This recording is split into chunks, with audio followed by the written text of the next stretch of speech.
And Ian's continuing on. It might not be a hurricane. It's gone from a hurricane to a tropical storm to a post-tropical cyclone. Is that right? You've nailed it. And then it's going to go back to a hurricane, or are we already beyond that? No, it's going to fizzle out. And even though the center of low pressure, or whatever is left over of it, kind of dies out, the rain has to go somewhere, and it's coming to pay us a visit. But context, right? You know, we are getting a chilly weekend. It'll be rainy at times, but nothing near what friends of ours in the south are dealing with. So let's take a look. The storm right now, post-tropical storm, Ian is in North Carolina right now, and the storm will continue to move north into Virginia, and then it will fizzle out. But all that rain has to go somewhere. What's interesting, though, about the weather setup for us this weekend is that there's a battle, a clash going on between a lot of tropical rainfall to the south and a lot of dry air to the north. So it's a question of who wins out.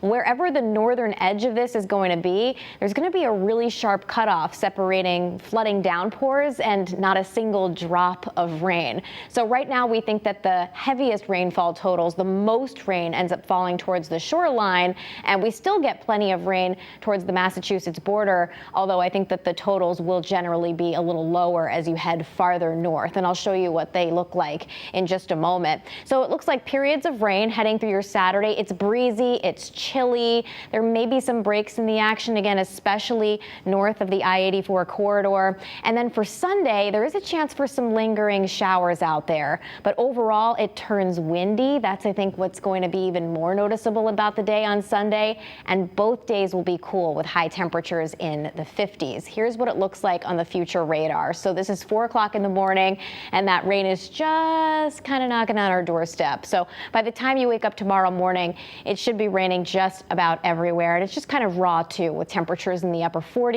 to right around 50 degrees. Again, this is one computer model and still trying to figure out where the heaviest rainfall, how far north it ends up getting. But notice it will be heavy, at least for some, heading through the day tomorrow.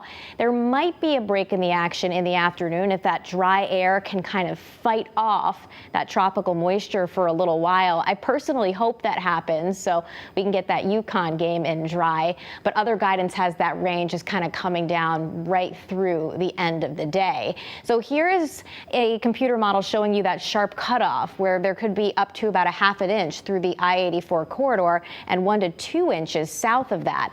But there is some guidance that have about 1 to 2 inches statewide.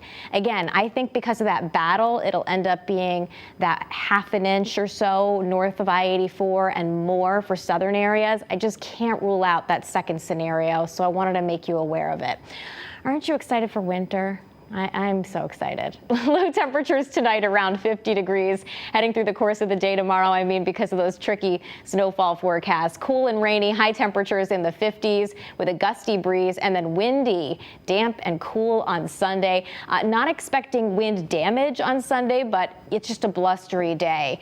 Heading into Tuesday of next week, there might be a shower, briefly warmer on Thursday after cooler than average temperatures straight across the board, and then a reinforcing shot of cold air heading into next weekend. Maybe some towns get their first frost, guys.